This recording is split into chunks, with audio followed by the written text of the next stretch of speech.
Another fun tidbit with this film is the addition of Oberhauser, which is a reference to Octopussy. Hans Oberhauser. In this film, he's Blofeld's dad, but in the book, he's just another guy.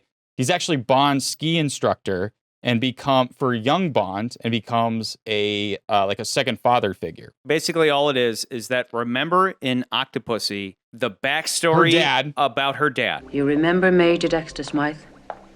You were sent out to arrest him, weren't you? Yes, Smythe, after a brilliant military career, was seconded to our Secret Service. His mission was to recover a cache of Chinese gold seized in North Korea. Both he and his native guide disappeared. The gold was never found. And 20 years later, you were sent after him. Well, the guide's body turned up with a bullet still in his skull from Smythe's service revolver. I traced Smythe to Sri Lanka, faced him with the facts, and gave him 24 hours to clear up his affairs before I took him back. He committed suicide rather than face the disgrace of a court-martial. What's the connection? He was my father. Octopussy is a short story that is literally just Bond showing up to the guy's house, sitting down with him and having this talk where Bond puts in not so uncertain terms, hey, I'm going to leave here, and in 24 hours, I'm going to show up with the authorities.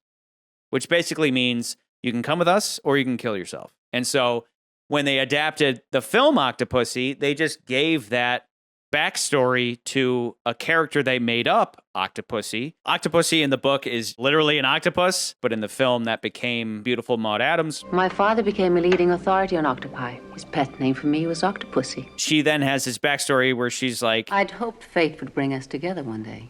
To avenge him?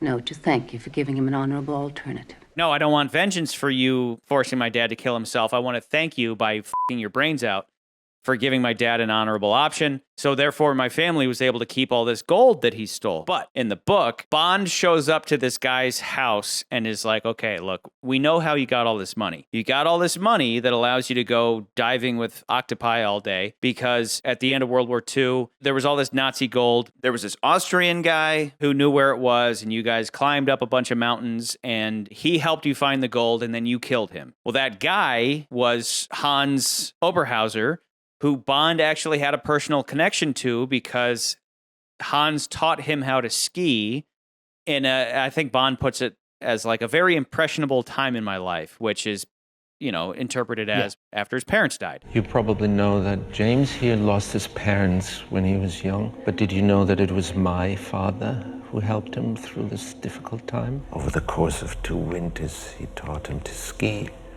and climb, and hunt. But then in this movie, Bond's parents die, and Hans was his foster father. Right. And then the son of that foster father, Franz Oberhauser. I'm Hans. And I'm Franz. The original name of the man who would then become Blofeld after he takes his mother's maiden name, just like what movie?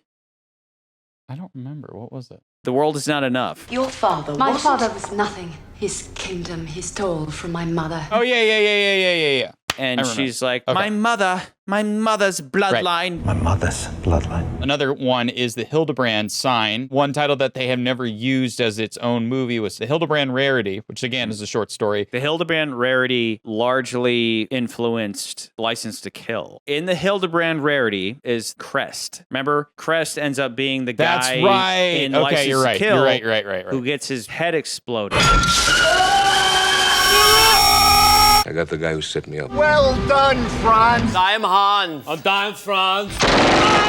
But again, it is a reference. When you watch him go to the safe house, there's a sign that says Hildebrand. That's a reference to the short story Hildebrand Rarity. It says Hildebrand something and rarities. Clear reference to the Hildebrand Rarity. Yes, which is nice. I like that they add those little, like, if you know, you know, too. kind of things in the movies. Yeah. Never even heard of Hildebrand. That is the general idea with safe houses. I find this fascinating. The Day of the Dead parade was never actually a thing in Mexico. There's not really a parade that was the equivalent of that, but because people saw the film, they were like, we should do this. We should have this. Oh. So Mexico ended up putting some money up, and they actually brought a bunch of people to do this big parade in Mexico Square. So I think that's kind of cool.